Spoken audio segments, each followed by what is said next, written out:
The business of professional sports is a ruthless, unforgiving machine.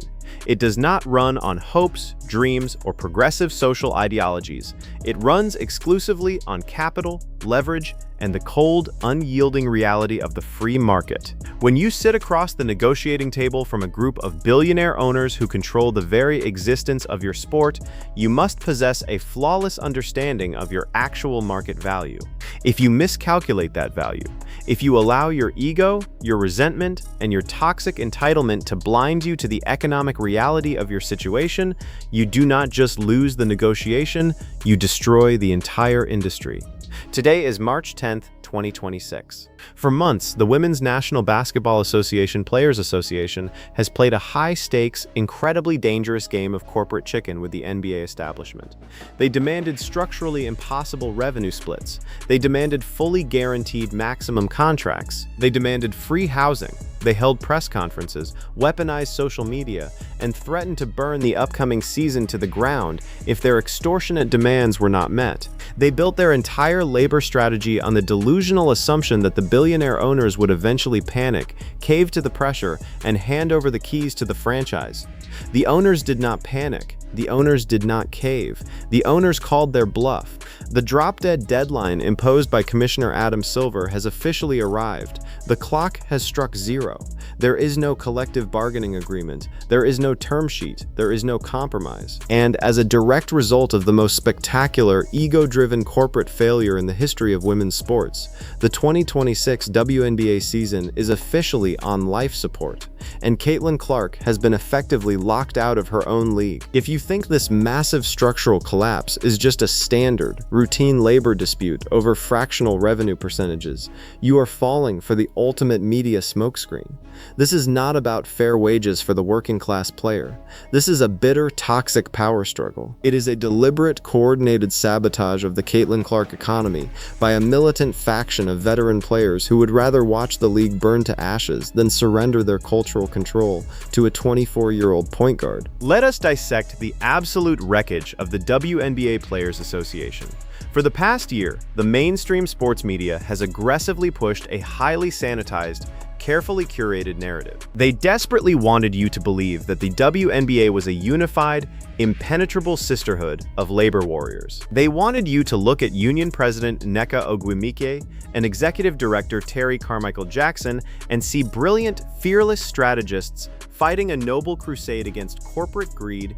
But behind closed doors, the union was rotting from the inside out. The facade of unity was a complete, fabricated lie. They are trying to downplay this letter that came out from Kelsey Plum and Breanna Stewart that makes the higher ups in the PA look absolutely awful in Terry Carmichael Jackson and Nneka Ogwumike.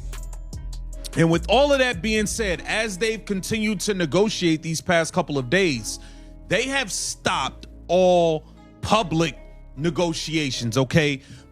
Details about the latest proposal never came out. The latest counter proposal from the WNBA to the WNBPA. It's none. Listen to the absolute collapse of transparency. The union leadership was so incompetent, so utterly detached from the reality of the negotiations, that their own vice presidents, superstars Kelsey Plum and Breanna Stewart, had to leak a multi-page letter to ESPN just to expose the fact that the players were being kept completely in the dark. The executive committee had not even seen an actual economic proposal until January. In any rational, functioning corporate environment, if a union director withholds term sheets from their own executive board while publicly steering the entire workforce toward an apocalyptic strike, they are immediately fired for gross malpractice. But in the toxic, insulated echo chamber of the WNBA, the leadership simply stopped talking to the public, locked the doors, and drove the car straight off the cliff. By eliminating all public details of the negotiations, the union leadership successfully shielded themselves from the intense, justified outrage of their own rank-and-file members. The middle-tier players, the women making $80,000 a year who desperately need these paychecks to survive, were completely silenced. They were forced to sit on the sidelines and watch their financial futures be gambled away by wealthy veterans who have already secured their millions in overseas contracts and endorsements. And now, the deadline has arrived. and the bill is officially due. Okay. Here it says the league said that Tuesday, March 10th, is the date a term sheet for a new CBA must be completed in order to avoid a delay in the start of the 2026 season, which is scheduled to tip off May 8th. There's been movement from both sides as the deadline approached, as the WNBA and WNBPA swapped counter proposals over the weekend. But as of Tuesday morning, there's no deal. There's no deal, y'all. Like, let's just be clear. There's no deal. Nothing is. There is no deal. Nothing is done. Let the sheer magnitude of that failure sink in. The WNBA was sitting on the greatest financial gift in the history of women's athletics. They had a newly minted media rights deal worth over $2 billion. They had sold out arenas across the country. They had an unprecedented surge in corporate sponsorships.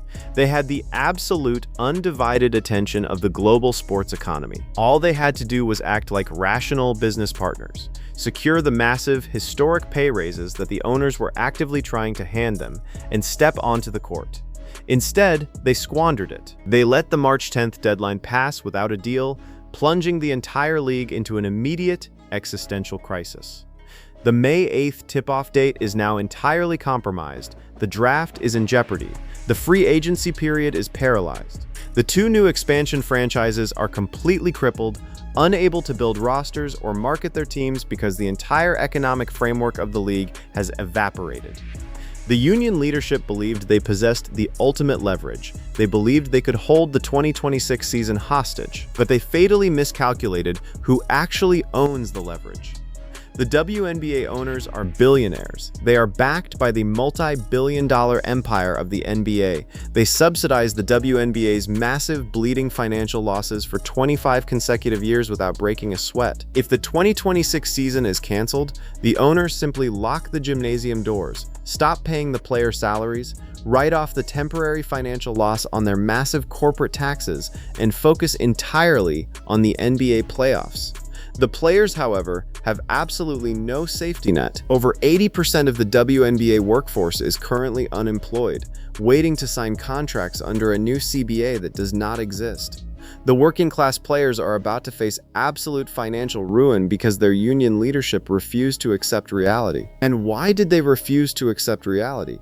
Why did the militant veterans push this negotiation past the breaking point?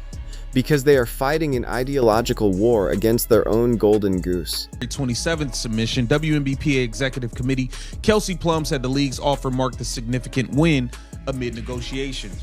Okay, and she said it was a win, but you have people in the WNBPA slamming the offer, which is why we all knew that they weren't on the same page, and they just keep confirming it the more they speak publicly.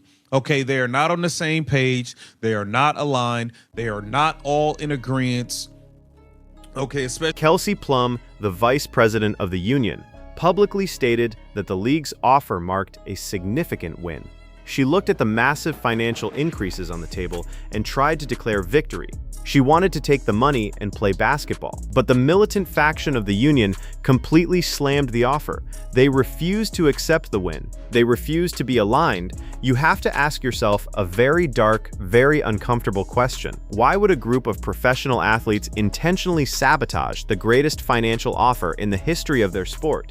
Why would they refuse a deal that guarantees them unprecedented wealth, improved travel, and long-term security? The answer is the explosive, undeniable theory that the mainstream media is absolutely terrified to report. The militant veterans are intentionally destroying the 2026 season because it is the only weapon they have left to halt the Caitlyn Clark momentum. And then from there went to 26, like 1.5%. Like it's been ridiculous, and everybody's trying to capitalize. They're trying to eat off of Caitlyn Clark and the same fans that they attempted to push away, but they want to eat off of them. They want to make all of this money. You got vets who want to make their last coin on their way out. Okay, as Angel McCoughtry said, and that's just what it is. And unfortunately, everybody's trying to capitalize. They're trying to eat off of Caitlyn Clark, and unfortunately, Caitlyn Clark is going to be the one to suffer from this. This is the brutal, toxic psychology of the old guard. For decades, they ruled a tiny, unprofitable, culturally insulated kingdom. They dictated the narratives. They demanded unquestioning deference from rookies. They controlled the entire ecosystem of women's basketball. Then Caitlyn Clark arrived from Iowa. She shattered their viewership records. She brought in millions of new fans who did not care about the unwritten rules of the veteran establishment. She secured multi-million-dollar endorsements. She instantly rendered the entire old guard culturally and economically irrelevant to the mainstream sports audience. The veteran leadership fundamentally despises her for this. They deeply, pathologically resent her unprecedented popularity. They resent the fact that they spent 20 years building the foundation, only for a 22-year-old rookie to walk in and buy the entire house in her first season. By forcing a lockout and blowing past the March 10th deadline, the militant veterans are executing a scorched earth strategy. They are entirely willing to trigger a catastrophic financial apocalypse, burn the $2 billion media deal to the ground, and destroy the livelihoods of their own union members, simply to prove to the world that they still control the levers of power. They would rather rule over the ashes of a canceled season than accept a massive pay raise in a league where Caitlyn Clark is the undisputed main attraction. They want to steal a year of Clark's athletic prime. They want to temporarily silence the noise. They want to punish the new fans for not worshiping the legacy players. But their spiteful, ego-driven strategy is about to backfire in the most devastating way imaginable. But the fact of the matter is, you guys weren't communicating well enough. You weren't getting people the proper information. You weren't getting people who are board members the information that they were requesting. You ignored the fact that you had a bunch of players saying they can't afford a lockout. There was players who went in an ESPN interview anonymously and said that they felt the WNBA was being greedy and selfish. So I don't know how you just blame the league for this and take no accountability as the higher up. The union leadership completely lacks accountability. They blamed the league for trying to divide the players, completely ignoring the fact that their own vice presidents leaked letters exposing their incompetence. They ignored the anonymous players begging them not to strike because they couldn't afford a lockout. They ignored the reality of the free market. And now, Adam Silver and the owners are going to drop the absolute hammer. The owners will not concede a single fractional inch to this radical union leadership. They will not reward this corporate temper tantrum. They will slide a final, brutal, non-negotiable term sheet across the table. They will demand extreme exclusivity clauses. They will demand absolute control over the players' off-season activities to prevent another unrivaled disaster. And if the union refuses to sign it, the owners will simply let the season die. And what happens to Caitlyn Clark if the WNBA 2026 season is officially canceled? Absolutely nothing. Caitlyn Clark still plays professional basketball. She still dominates the FIBA World Cup qualifiers on a massive international stage. She still commands astronomical global television ratings for TNT Sports. She still cashes her 8-figure multi-year endorsement checks from corporate titans like Nike and Gatorade. She remains the undisputed face of the sport, completely insulated and perfectly protected from the financial devastation of a WNBA lockout. The WNBA desperately, existentially needs Caitlyn Clark just to keep the lights on. Caitlyn Clark does not need the WNBA. The militant veterans tried to play high-stakes corporate chess with a once-in-a-generation talent, and they just realized in front of the entire world that they have completely destroyed their own board. They gambled the greatest season in WNBA history on a bluff, and Adam Silver just called it. I want to hear from you. Drop down into the comments right now. Is the 2026 WNBA season officially dead because the veteran players were too arrogant to accept a massive financial victory? Are they intentionally sabotaging the league just because they deeply resent Caitlyn Clark's dominance? And will you ever watch the WNBA again if they force a lockout and steal a year of Clark's career? Let me know your thoughts down below.